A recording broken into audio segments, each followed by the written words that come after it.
Estamos iniciando hoje um trabalho que, ao nosso entender, vai permanecer por muito tempo, vai crescer, vai se desenvolver, porque é o trabalho com as ideias espíritas.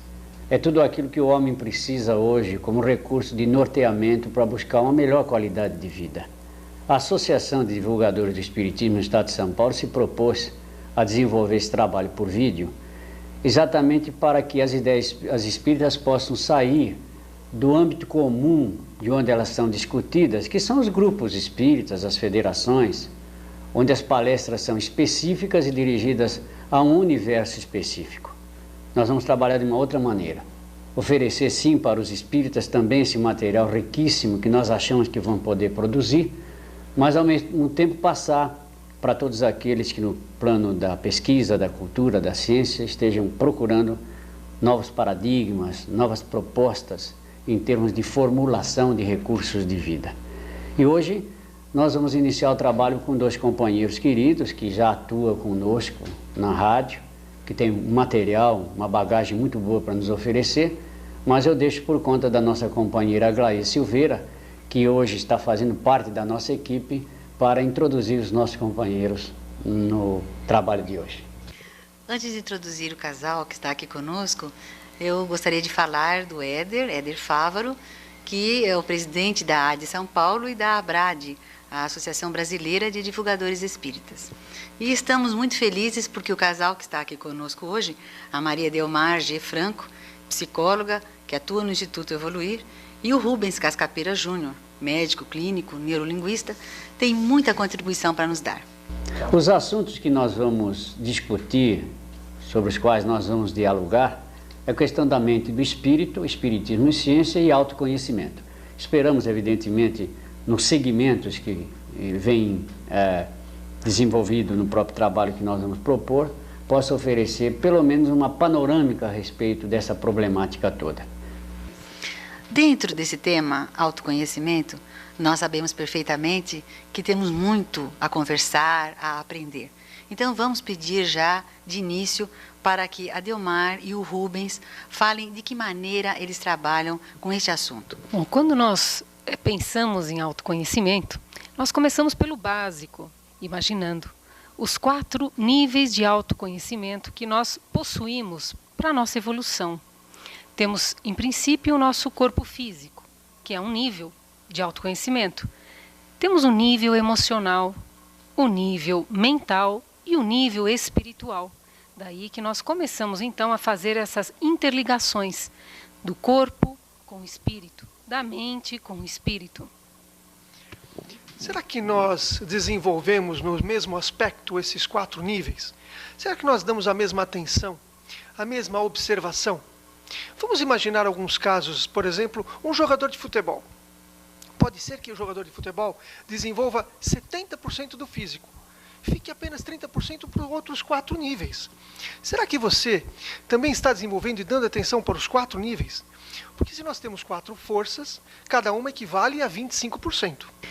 Tendo em vista o que o Rubens e a Delmar já colocaram para nós, eu faria uma pergunta. Existe a preferência por desenvolver primeiramente um dos níveis ou não? Para o autoconhecimento, algumas pessoas utilizam naturalmente mais um nível que outro. O Rubens já deu exemplo dos jogadores de futebol e todos os atletas que, de uma forma direta, utilizam mais esse campo. Existem também preferências através, por exemplo, no campo emocional, os artistas são muito ligados a esse nível. Eles desenvolvem de uma maneira mais exacerbada esse campo que os demais. No campo mental, da mesma forma, os cientistas, escritores, pessoas ligadas ao âmbito intelectual desenvolvem mais esse campo, esse nível que os demais. E o campo espiritual também, pessoas ligadas a processos de religião. Então, acabamos de perceber que podemos já fazer uma autoanálise. Que nível nós estamos utilizando do nosso autoconhecimento? No seu dia a dia, no nosso dia a dia, qual é o nível que a gente utiliza? E que importância isso tem na nossa evolução? Eu gostaria de perguntar para o Rubens e a Delmar. Hoje existe um modismo da gente procurar o desenvolvimento do corpo através das academias, através de todo esse recurso de marketing que existe para a valorização do corpo. No que isso é positivo, no que isso é negativo, no que isso representa para o equilíbrio ou desequilíbrio desse conjunto de níveis que vocês colocaram para nós. Claro que é muito importante a gente cultuar o nosso corpo num determinado nível. O nosso veículo carnal que leva o nosso espírito. Nós tivermos uma melhor condição física, vamos poder passar uma mensagem melhor para as pessoas. Claro que a gente precisa estar bem para poder caminhar, para poder falar, para poder passar uma noção de saúde. A saúde tem a ver com o nosso corpo físico, com o nosso corpo espiritual, com o nosso corpo emocional e corpo mental. Se a gente tender somente ao corpo físico, vamos desequilibrar. Não sei se você está percebendo, amigo, que nós queremos buscar um equilíbrio dos 4 níveis. Essa é a nossa preocupação maior. Aproveito, então, essa oportunidade para justamente fazer a próxima pergunta que visa exatamente isso. Como nós poderíamos fazer para desenvolver de uma forma harmônica os 4 níveis? Para desenvolvermos esses 4 níveis de uma maneira harmoniosa, é importante que, em primeiro momento, tenhamos uma atenção equilibrada ao nosso corpo. Que tipo de alimentação nós fazemos? De que maneira, não só a alimentação, mas nos momentos da refeição, de que maneira nós fazemos essa refeição? Além dos alimentos que nós ingerimos, que exercício nós damos ao nosso corpo? Importante para o amigo que ele perceba que uma atividade física, qualquer que seja, é importante para o equilíbrio harmonioso desses 4 níveis. Na questão emocional, se nós assistirmos um filme que mexe com a nossa emoção, um livro que também faz da mesma forma, ou que nós tenhamos emoções positivas, que busquemos emoções positivas durante o nosso dia, estaremos equilibrando também no campo emocional, mental agora. Da mesma maneira, se nós tivermos uma boa leitura, se nós tivermos uma boa conversa, se fizermos o nosso trabalho do dia a dia também em equilíbrio, estaremos desenvolvendo assim o campo mental. E no campo intuitivo ou espiritual, estaremos também, através de uma prece, de uma oração, de uma meditação, para quem gosta da meditação, em reflexões interiores, reflexões essas de interligação com campos espirituais, estaremos assim. Se fizermos isso, por exemplo, durante o dia, nesses 4 níveis, estaremos equilibrando de uma maneira harmoniosa a nossa evolução. A coisa foi colocada num outro extremo, ou eu perguntaria um outro extremo da questão. Falei da valorização do corpo. Isso é modismo, não há dúvida nenhuma que a propaganda está maciça, até subliminar, para mostrar que o homem vale pelo físico que tem. Em compensação, se percebe num outro extremo, no outro ponto da situação, nos 4 campos que você situa, a exacerbação, o fanatismo, a ideia do indivíduo na busca dos conhecimentos espirituais esquecer de tudo mais. O que é que vocês têm para falar para nós a respeito disso? Nós estamos estudando um livro, Éder, muito interessante. Um livro que fala Doença como Caminho, mostrando justamente sobre o equilíbrio. Tudo que existe no nosso planeta, existem polos. Por exemplo, nós temos o polo norte e o polo sul. Numa pilha, nós temos o polo positivo e o polo negativo. Sem a questão da avaliação, do julgamento, isto é certo, isto é errado. Tudo é muito importante para que a gente possa ter um equilíbrio. Se eu desdenhar do corpo físico, eu vou ter problemas. Se eu desdenhar do nível espiritual, eu vou ter problemas. Parece que nós estamos num planeta onde a polaridade, os polos, é a grande força que move. Devemos então integrar a polaridade para chegarmos à unidade. A unidade significa que somos tudo em todos. Podemos então lembrar, né? Assim como é embaixo, assim como é em cima. Buscar a unidade de tudo. Parece que o caminho mesmo da evolução está em buscarmos essa unidade. Vamos pensar a respeito na nossa vida, como que a gente vai sempre escolhendo um polo ou outro. Rubens, você falou uma coisa muito interessante. Você falou na doença como caminho. E nós estamos conversando sobre o autoconhecimento. A doença seria um instrumento para o nosso autoconhecimento? Sem dúvida, Aglaé. A doença ela serve para nos deixar mais honestos. Se a gente não consegue perceber algo em nós, a doença vem como cutucando. Eu costumo usar uma metáfora. Estamos conversando e alguém vem e bate a nossa porta muito devagarzinho. E nós não escutamos, não damos bola. A pessoa vem e bate mais forte. E vai aumentando a intensidade desse chamamento pela porta. Uma hora qualquer, a pessoa vai invadir a porta, quebrar a porta e nos dizer, olha, está pegando fogo, precisamos sair correndo daqui. Nem sei se vai dar tempo. Se ouvíssemos ao primeiro toque, a primeira batida de porta, opa, é melhor eu ver o que era e sair. A doença começa insidiosa, começa no corpo emocional, no corpo energético. A medicina chinesa nos ensina isso. Às vezes um mal-estar, uma digestão aos 15 anos pode ser o câncer de fígado aos 50 anos. É que a digestão mal aos 15 anos a gente não dá bola, a gente não liga, acha que aquilo é assim mesmo, toma um remedinho. Seria então o caso de a gente escutar o estômago, conversar com os nossos órgãos internos. Parece estranho, mas é uma prática muito interessante. Então, me permite uma pergunta.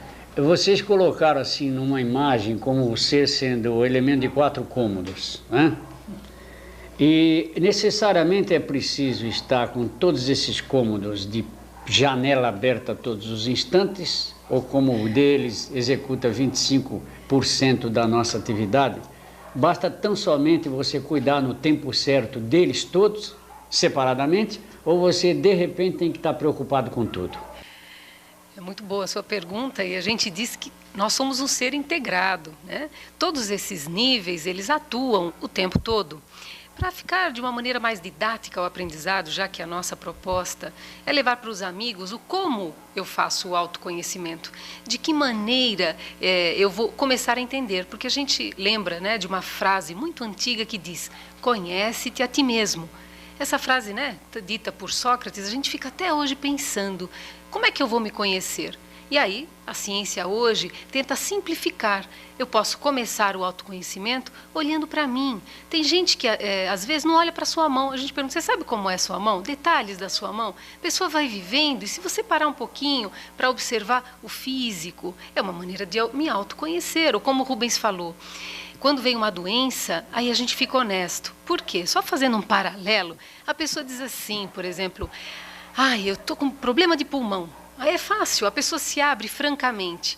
Mas o pulmão, a gente aprendeu que ele é um órgão de contato com as pessoas. O ar que eu respiro é o ar que todos respiramos aqui nesta sala. O ar onde você está nos ouvindo agora, se estiverem mais pessoas, é o ar que todos respiramos. Quando eu tenho um problema de pulmão, eu falo francamente. Agora, raramente eu vou dizer, olha, eu tenho um problema de relacionamento com as pessoas. A pessoa fica acanhada, ela fica com vergonha de dizer das suas questões emocionais, das suas questões de preocupações mentais. Você me lembrou uma coisa interessante, Delmar. O joelho, para que serve o nosso joelho? Claro, para caminhar, mas também para a gente dobrar, não é? Não é o joelho que serve para a gente dobrar e orar muitas vezes, né? E rogar. Então as pessoas não falam, não, eu sou orgulhoso, eu sou arrogante, eu não peço. Elas não falam isso, mas elas falam, estou com problema de joelho, estou com uma artrose no joelho. Então elas são honestas de uma outra forma, o corpo induzindo a honestidade através da doença. Existe um meio, perguntaria eu ao Rubens e a Delmar, da gente encontrar essa sinceridade fora da dor, fora do órgão incomodando? Existiria um caminho? Nossa proposta de vida, eu diria, o nosso propósito maior de viver é justamente esse. Primeiro em nós mesmos. Nós somos os primeiros a nos autoavaliarmos nessa questão. Então, pela dor apenas que eu vou aprender a me autoconhecer, a nossa proposta é que não. É que a gente possa se autoconhecer através do questionamento íntimo, da reflexão, da meditação, da autoanálise, da autoajuda. Por isso, hoje em dia, é tão abrangente o chamamento de livros de autoajuda, de cursos de autoajuda. Então, é importante que a gente possa passar a evoluir pelo amor, pelo prazer de querer crescer. Parece que existem 2 meios de nós crescermos, né, Rubens? E aí a programação neurolinguística nos ajuda, né? Entendendo como é o sistema de motivação. As pessoas dizem, eu não tenho vontade. Aí eu pergunto, você não tem vontade de estudar? Não, não tenho. E vontade de ir para um churrasco, para uma piscina, isso eu tenho. Acordo cedinho, já estou logo disposto. Bom, então você tem a vontade, você tem a motivação. Só que ela está dirigida para uma coisa e não está dirigida para outra. Então a neurolinguística nos ensina que existem duas formas de motivação. Ou você caminha em direção ao prazer, ao amor, ou você foge do estímulo doloroso. A maioria de nós acaba se motivando fugindo do estímulo doloroso. Temos um exemplo interessante. Na cidade de São Paulo, foi estimulado antes a se usarem os cintos de segurança. O estímulo era positivo, use o cinto, é muito importante que você use o cinto de segurança, dizendo que você podia se prevenir de acidentes. Naquela época, apenas 5% das pessoas utilizavam o cinto de segurança. Aí parece que o estímulo era pouco. Então buscaram um novo estímulo, um estímulo da multa. Então, com esse novo estímulo, 95% das pessoas aprenderam a usar cinto de segurança. A gente pega esse exemplo e leva para a nossa vida no cotidiano. Será que a gente só vai aprender fugindo de estímulos dolorosos? Podemos, portanto, nos automotivarmos no autoconhecimento através de uma maneira mais prazerosa, de uma maneira através de um estudo, através de leituras, através do contato com pessoas que já adquiriram. Quantas pessoas já têm uma facilidade, vivem bem? Eu gostaria que vocês falassem um pouquinho mais a respeito do nível mental. E que você falou em PNL, Rubens. Eu gostaria que você nos dissesse o que é PNL. PNL é uma abreviação de programação neurolinguística. Programa de computador, hoje em dia, todo mundo já conhece. Programação neurolinguística. Neurolinguística, linguagem do neuro, do cérebro. A novo jeito, a nova maneira de programar o nosso cérebro. Porque fizeram uma avaliação. O nosso cérebro hoje é como se fosse o que? Um computador. Então nós temos programas guardados. Esses programas guardados são os valores, as situações que ocorreram na nossa infância, no momento da gestação e também programas dos momentos pré-encarnatórios. Então a gente tem esses programas e algumas vezes não são programas interessantes para este momento da nossa vida. E a gente pode então reprogramar. Então a programação neurolinguística vem como um instrumental, uma série de instrumentos para ajudar a gente a perceber estas imagens, sons e sensações que nós temos guardados aqui dentro do nosso cérebro. E como, no caso, o ouvinte poderia usar a PNL nessa caminhada de autoconhecimento? Existem várias técnicas de autoconhecimento dentro desse campo mental. A PNL é uma delas. Existe um comando que a gente acha muito interessante, né, que pode ajudar as pessoas. Existe hoje em dia um hábito muito comum da gente dizer e ouvir a palavra não e pensar nela também. Desde que a gente é pequenininho, né, a gente vai ouvindo muito essa palavra e ela foi estudada, a palavra não. O que acontece para aqueles que agora estão aqui conosco, nos ouvindo e nos vendo? Quando você fala para uma criança assim, não corre, o que a criança normalmente faz? Ela sai correndo. Não bate aquela porta, ela bate. Não mexe na minha agenda, a criança vai e mexe. O que foi descoberto? Que o comando negativo, e a palavra não é um dos comandos negativos, ele é desqualificado, ele não aparece no nosso cérebro. Com isso, o que acontece no dia a dia? Quando eu digo, por exemplo, eu não quero ficar nervosa, é como se o cérebro apagasse essa palavra. E eu quero ficar nervosa. Eu não quero ser uma pessoa doente. Então, é uma técnica simples, de aplicação relativamente fácil, que eu posso estar utilizando em memorandos, no meu trabalho, que eu posso estar utilizando na minha comunicação com as pessoas e, principalmente, dentro da minha cabeça, no meu pensamento, eu comigo mesma. Essa é uma técnica simples, como essa, existem muitas outras que melhoram a qualidade de vida do dia a dia na esfera mental. Delmar e Rubens, vocês levantaram uma série de questões que dá ideia precisa de como está relacionado o espiritismo com ciência, com neurolinguística, com todas essas ciências modernas que o mundo de hoje está trazendo. Vocês, o que sentem? Realmente o espiritismo permeia a cultura humana? Realmente o espiritismo já fazia essas propostas? Ele tem como tese mostrar ao homem de se autovalorizar na busca da transcendência, na busca de uma melhora de qualidade de vida? Sem sombra de dúvida. No nosso caso, há mais de 20 anos tivemos contato com o Espiritismo. Alguns períodos mais ativos, outros em função da vida pessoal e profissional, um pouco mais afastados, e de uns 5 anos para cá, muito envolvidos com o tema também do Espiritismo. Sem dúvida, todos os temas abordados pelas várias filosofias, pela ciência, elas passam pelos ensinamentos da doutrina. A gente tem percebido, claro, a ciência vem e ela coloca técnicas mais dirigidas, mas se você buscar na essência, nos livros, se você buscar, você vai encontrar todo o mecanismo do autoconhecimento.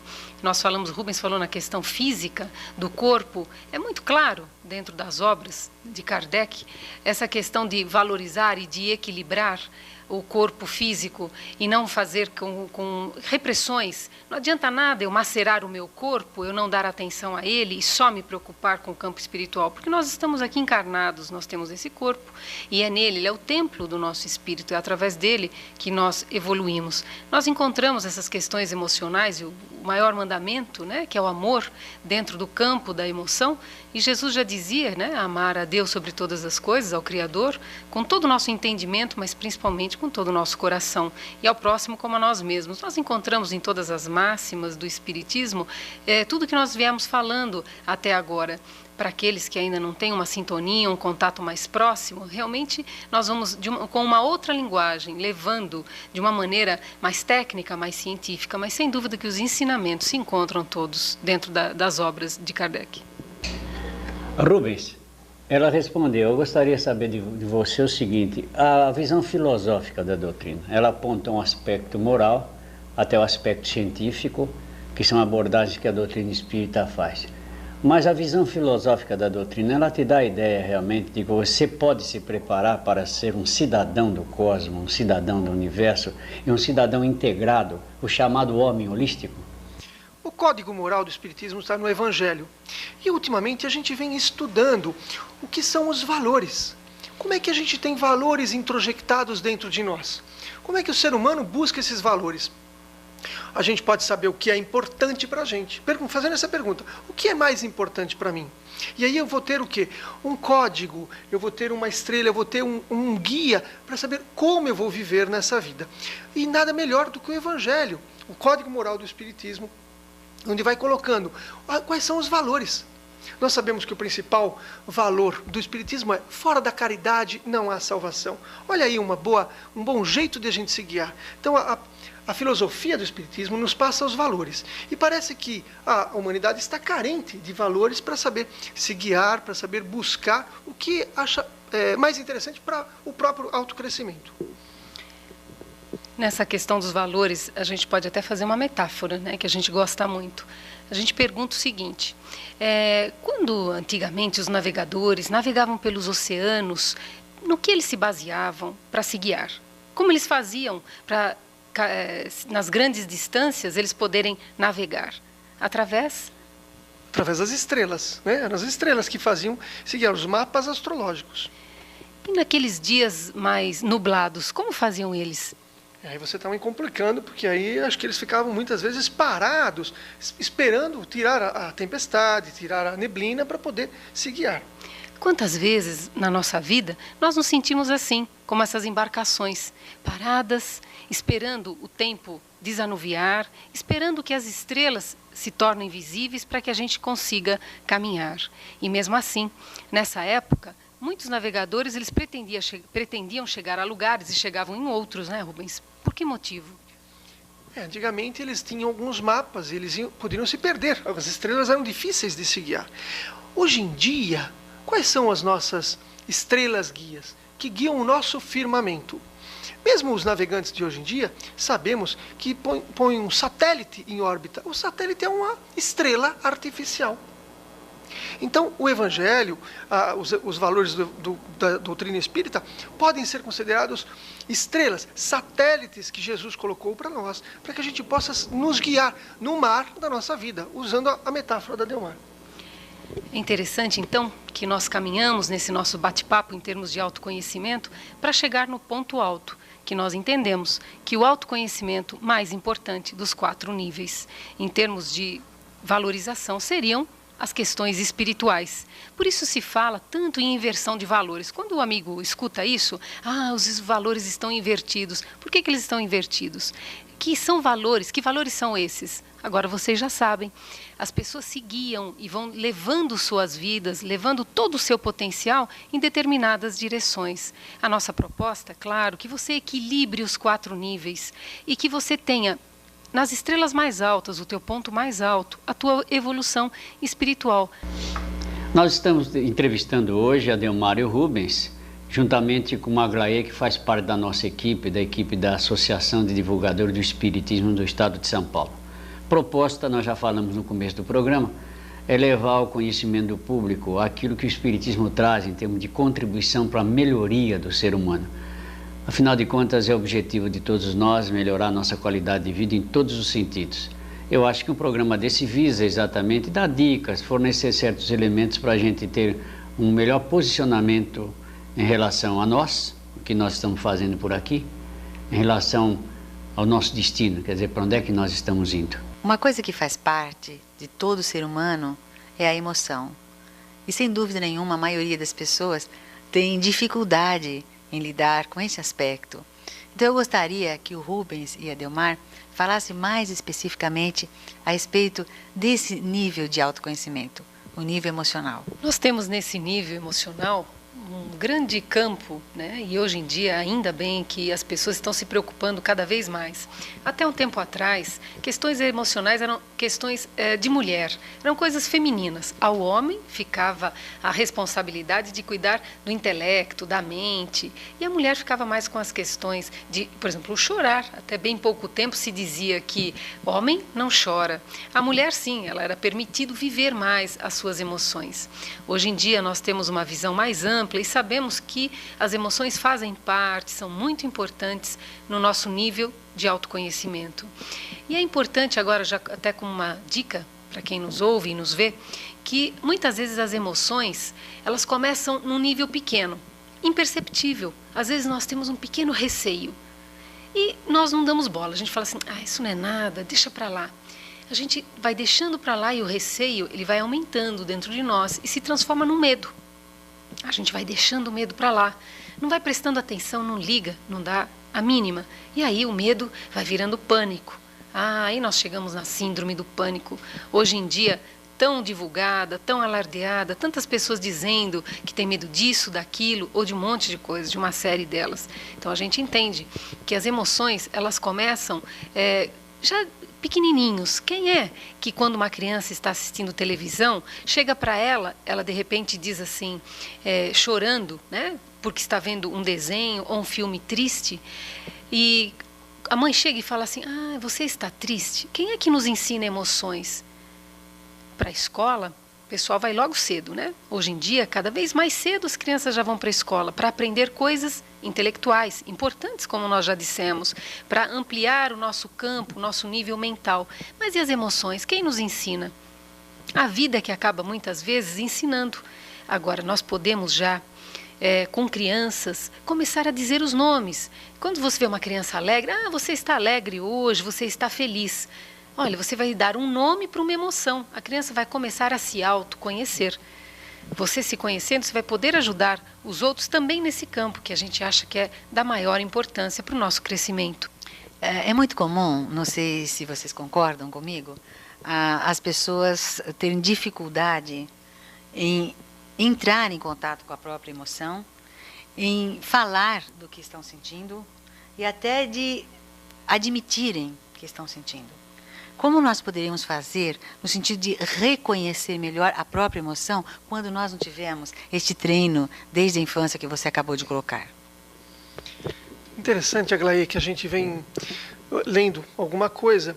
Justamente a emoção tem a ver com o coração. O coração é que representa a emoção e o nosso cérebro representa a razão.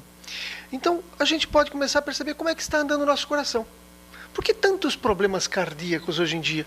Tantas pessoas com as palpitações, as taquicardias, os infartos aí, que antes eram privilégio dos homens e hoje as mulheres estão alcançando essa igualdade também. Será que a gente percebe uma dissintonia com o nosso coração? É uma maneira de perceber as angústias, né? A medicina chinesa nos explica que a angústia tem muito a ver com o pulmão, que tem muito a ver com aquela opressão no peito. Também você está angustiado, você sente uma opressão no peito. De novo, o nosso corpo físico ajudando a reconhecer algumas das nossas emoções.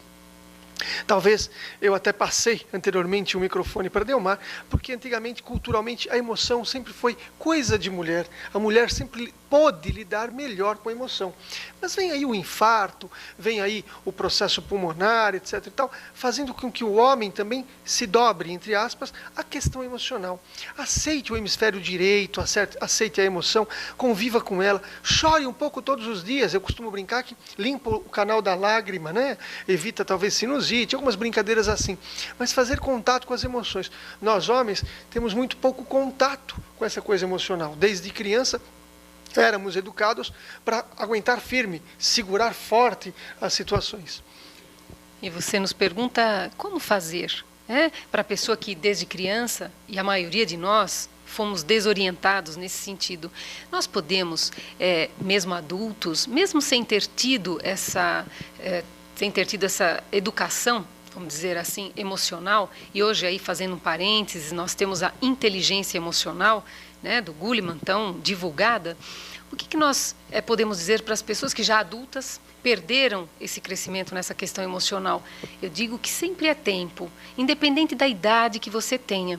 É importante que você comece a falar a respeito.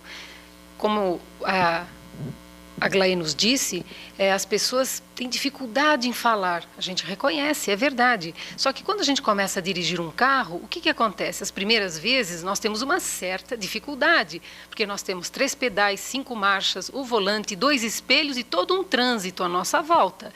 Falar de emoções, inicialmente, pode ser um tanto quanto perturbador, mas você pode, primeiro, escolha uma pessoa da sua confiança. Aquela pessoa que você sabe que o que você disser a ela, você vai pedir sigilo e ela vai guardar esse segredo com você. Você vai começando suavemente, vagarosamente, abrindo, falando das suas emoções. E você vai fazer o quê? Um descondicionamento. Você vai devagarzinho, facilitando, até você se encontrar muito à vontade em falar das suas emoções. Tanto as emoções agradáveis, como as emoções desagradáveis, que fazem parte de todo esse nível emocional. Delmar, você citou a questão de maneira a se perguntar. Você não teve o treino, o traquejo durante o tempo, já que a nossa cultura não permitia isso. A psicologia era afastada da possibilidade do homem. Havia todo um bloqueio no sentido do homem buscar resposta nos aspectos filosóficos, já que havia predomínio de ideias, de religiões, de instituições filosóficas, mantendo o homem numa espécie de ignorância programada pelos poderes constituídos, naturalmente, nos vários graus. Então o homem acordou diante dessa realidade. Está uma enxurrada hoje de propostas para que a criatura possa retomar o seu caminho, já que até agora ele não tinha tanta transparência na busca da solução para os seus problemas. Pergunto eu a você, hoje o homem pode alegar que ele não tem os instrumentos e a ferramenta necessária para sair dessa situação de pânico, de medo, de receio, se ele estiver colocado nessa situação? Olha, Éder, hoje, atestar ignorância quanto a esses fatos nos causa estranheza, porque existem, de fato, muitas possibilidades, desde a possibilidade de leitura até a possibilidade de locais para a pessoa estar trocando essas emoções. Existem dentro mesmo da prefeitura, dos órgãos públicos, existem, nós mesmos já conversamos a esse respeito, existem várias maneiras das pessoas desabrocharem, porque através da arte você desabrocha a emoção, através de contato com pessoas, ligado a qualquer filantropia, a qualquer assistência social, você também desenvolve grupos mesmo terapêuticos aí envolvendo, porque nós abordávamos uma vez a questão financeira. Então só quem tem acesso e pagando por um tratamento, muitas vezes, quando a problemática já avança. Não, hoje em dia a gente tem em larga escala, para os visuais, aqueles que gostam de ver, né? Para aqueles que gostam de ouvir e para aqueles que gostam de sentir, nós temos aí uma gama muito grande de informação e também muitas pessoas ligadas a essas questões. Nós conversávamos que hoje em dia realmente é em larga escala as dificuldades de relacionamento entre marido e mulher, entre pais e filhos. A dificuldade emocional, ela existe em grande escala, mas existe também em grande escala informação e possibilidade de encontrar solução para todas essas dificuldades. Rubens, você falou uma coisa que me chamou muita atenção. Você falou a respeito dos órgãos, dando para nós a notícia do nosso estado emocional. Isso é só com o coração e o pulmão? Ou os outros órgãos também fazem esse trabalho?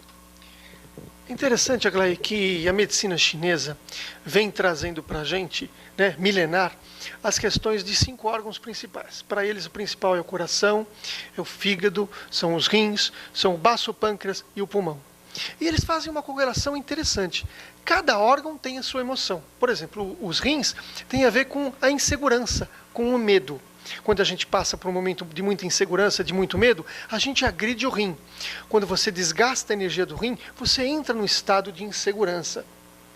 O pulmão, como eu já havia dito, tem a ver com a angústia. E a gente fala, né? Ai, quando eu não consigo respirar, eu fico angustiado, eu não consigo puxar o ar, aquela sensação angustiada.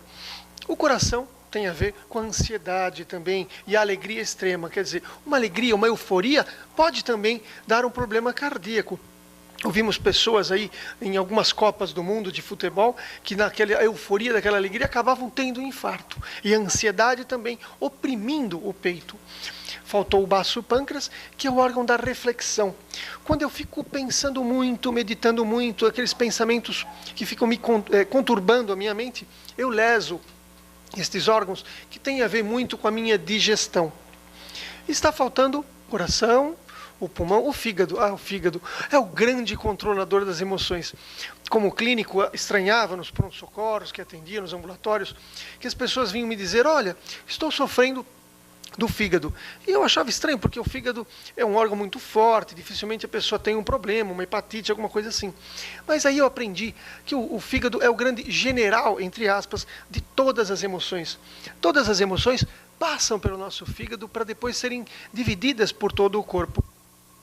Então o fígado, claro, na vida do cotidiano, a gente está lesando continuamente o fígado. E ele especificamente tem a ver com a ira.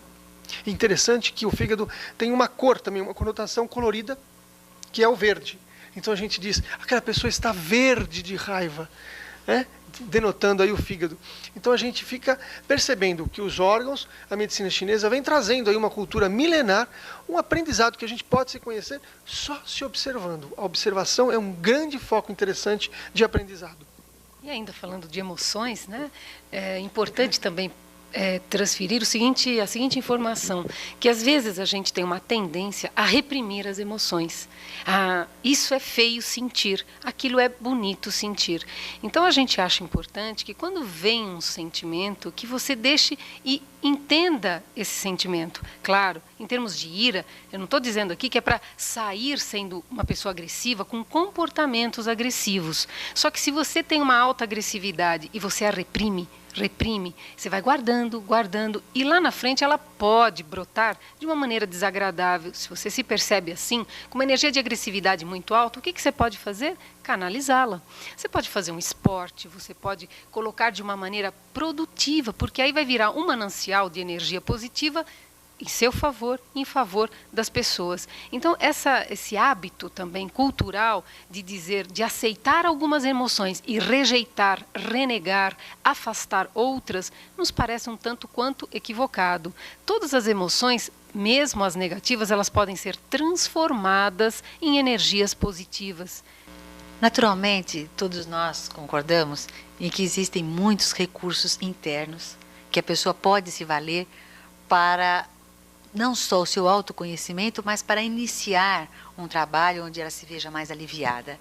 Eu perguntaria, qual seria o caminho ou os caminhos que nós poderíamos seguir, procurar para aliviar as nossas tensões, a nossa angústia, os nossos medos? Inicialmente, nós diríamos que, para aliviar as nossas angústias, as nossas tensões do dia a dia, levando em conta essa questão do autoconhecimento, seria interessante nós olharmos para dentro de nós mesmos. A gente acredita que se a gente se volta para dentro de si, se aceita no estágio em que está, no momento em que está, se a gente começa a se valorizar, se a gente começa a se gostar, isso já começa a facilitar muita coisa na nossa vida.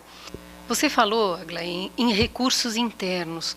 Antes da gente começar a utilizar os nossos recursos internos para que eles se transformem em comportamentos externos, a gente faz exatamente isso. A gente começa a olhar para dentro da gente mesmo. Esse é o primeiro passo.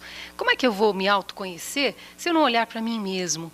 E olhar para mim mesmo aceitando o estágio em que eu vivo, o momento em que eu me encontro de amadurecimento, olhando para mim mesma, me aceitando e principalmente me gostando, e não no sentido acomodado, então eu gosto de mim do jeito que eu sou, não preciso fazer mais nada, eu não preciso crescer, eu não preciso evoluir, equívoco, engano. Eu olho para mim mesmo, entendo o estágio em que eu me encontro, me aceito, me gosto. A partir daí, com os recursos que a vida vai me dando, vai me oferecendo, eu vou crescendo. E crescendo com dicas, né, que a gente vai passando agora para o seu corpo físico. O que você pode fazer? Você pode, quando você está tomando aquele banho gostoso, imagine que você está se lavando por fora e por dentro. Imagine uma higienização nesse momento das suas emoções. Imagine uma higienização dos problemas que você teve no seu dia a dia, como se naquela água que cai do chuveiro, você estivesse lavando e se higienizando de todas as tensões, de todas as dificuldades que você passou durante o seu dia. Se você fizer isso uma vez por dia, você já vai estar meditando, você já vai estar cuidando do seu corpo físico. Bom, a Delmar deu umas dicas se eu estou saudável. Mas e quando eu me encontro adoentado? Você sabia que nos momentos em que a gente adoece, é um momento que a gente pode aprender muito. A doença é um excelente professor. Eu não estou conseguindo andar, estou de cama. Vou meditar, vou pensar a respeito. Temos um caso recente agora de um pai que nos trazia o problema do filho adolescente, 20 e poucos anos. O filho não queria saber de estudar, não queria saber de trabalhar, e o pai falava e conversava, e o menino, o rapaz, queria saber das noitadas. E aí aconteceu o seguinte, o pai fez uma técnica, pensou, meditou a respeito, e falou, bom, isso é a vida dele, eu vou ficar tentando ajudar, mas eu não vou ficar interferindo desse jeito. E aí o que aconteceu? O rapaz, de 20 e poucos anos, pegou varicela, catapora. E olha que catapora em adulto é uma coisa que perturba. Teve que ficar de cama, de repouso.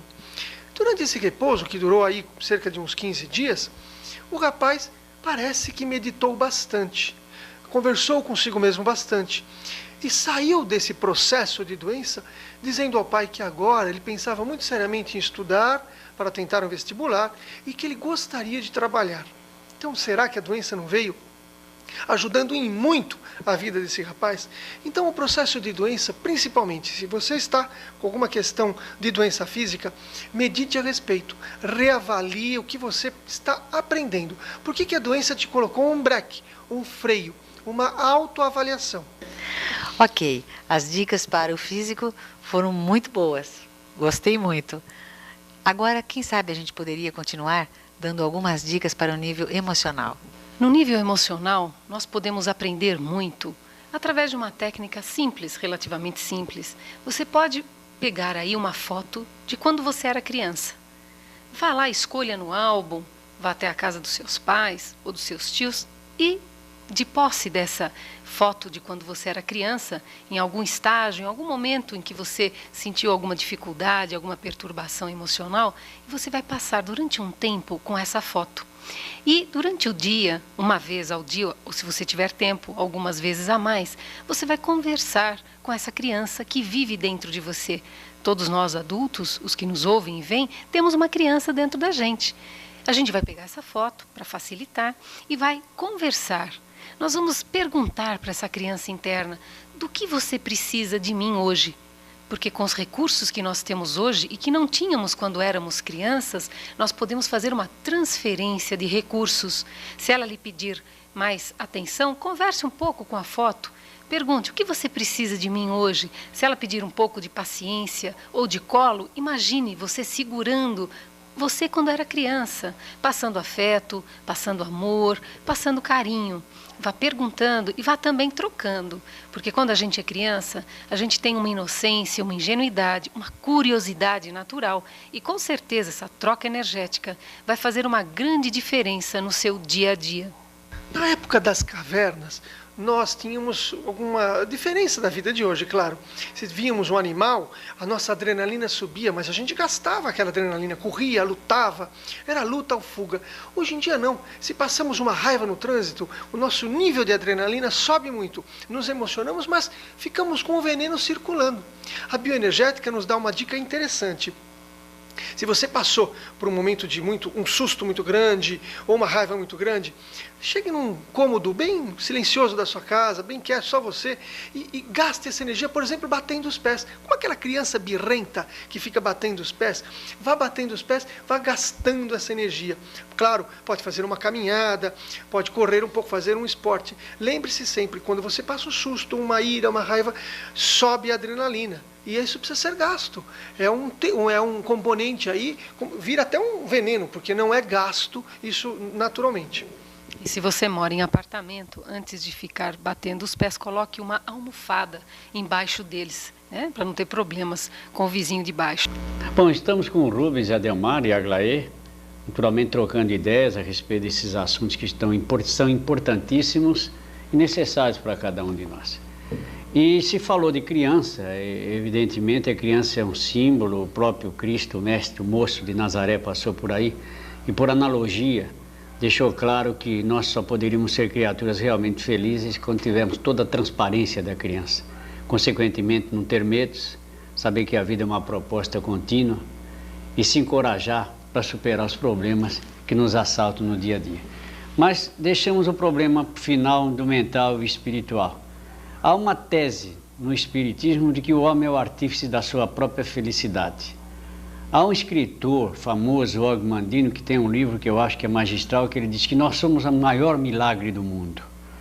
Eu queria que vocês me falassem alguma coisa da potencialidade do espírito, no sentido de ele trabalhar e dar uma boa conotação numa melhoria do seu aspecto mental, para que a mente não seja efetivamente essa coisa que ela é, né, muito cobradora, e que o espírito compreende e tenha consciência de que ele tem esse potencial para desenvolver e se melhorar no contexto da vida. Éder, você falou em potencial e milagre do mundo, e eu me lembrei da nossa parte cerebral.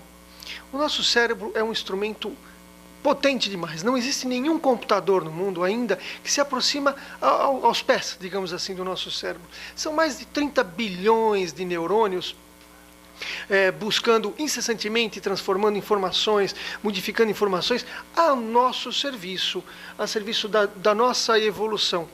E aí, como o processo é mental, eu fico me lembrando o seguinte, em termos de determinismo e livre-arbítrio, que isso é uma situação também bastante controvertida. E a gente vai se lembrando quando nós entramos na escola. Quando entramos na escola, uma criança que entra na escola, ela tem um destino, um determinismo, que é o aprendizado. Não tem jeito. Ela pode aprender de uma maneira consciente, isto é, querendo aprender, estudando, se esforçando, ou ela pode aprender de uma outra maneira, recebendo castigos, punições e até repetindo o ano.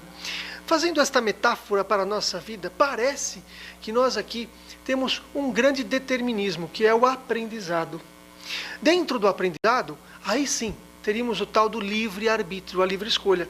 Eu posso aprender conscientemente, isto é, buscando um esforço voluntário, uma vontade de querer aprender, livros, lendo, buscando informações, todas essas informações para tentar aprender. Ou eu vou aprender pelo método inconsciente, que é o método do sofrimento. Aí todos nós sabemos que todos nós temos sofrimento. Quando sofremos é porque estamos evitando a maneira de aprender do modo consciente. E aí o aprendizado que eu quero falar é um aspecto geral, tanto no aspecto físico, no aspecto emocional, no aspecto mental e principalmente no aspecto espiritual. Pegando um gancho, parece que a maior missão de aprendizado nesta vida nossa é a observação. Se observarmos o nosso corpo físico, perceberemos como ele é perfeito. Se observarmos as nossas emoções, poderemos entender até os nossos limites. Se observarmos o nosso corpo mental, o nível mental, perceberemos a amplitude e a potencialidade adormecida. E se observarmos o plano espiritual interagindo conosco, aí sim, seríamos o maior milagre do mundo. Nós estamos encerrando o nosso programa, por causa do tempo, é evidente, temos que estar condicionado a isso, mas queria passar a palavra a Aglaê, a nossa companheira de equipe, para as considerações finais a respeito do programa, do nosso bate-papo de hoje. Eu quero agradecer, Éder. Para mim, especificamente, foi uma oportunidade maravilhosa. Eu gostaria de dizer para o Rubens, para Delmar, da satisfação imensa que nós estamos tendo em estar com vocês aqui. E tenho certeza que os nossos ouvintes também vão poder aproveitar bastante. Muito obrigada. Quero agradecer também a oportunidade e lembrar que nós vivemos a era da imaginação, a era da criação mental, onde nós poderemos concretizar através do pensamento. Essa é a era que nós vivemos. Então vamos utilizar todo o nosso potencial mental e também espiritual, para que a gente possa trazer do plano verdadeiro, que é o plano espiritual, as coisas belas, as riquezas que tem lá, conseguindo concretizá-las aqui. E que a mensagem final é que nós possamos fazer parte nesse momento de transformação pelo qual passa a Terra, que nós possamos contribuir de uma maneira favorável, de uma maneira benéfica, para esse terceiro milênio que se aproxima.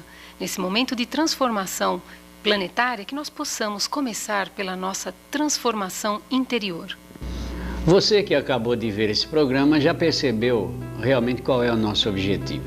É levar até você todo esse material riquíssimo que a vida propicia para o nosso aprendizado. O Rubens disse que o destino está traçado, é a nossa evolução. Isso é um determinismo da lei.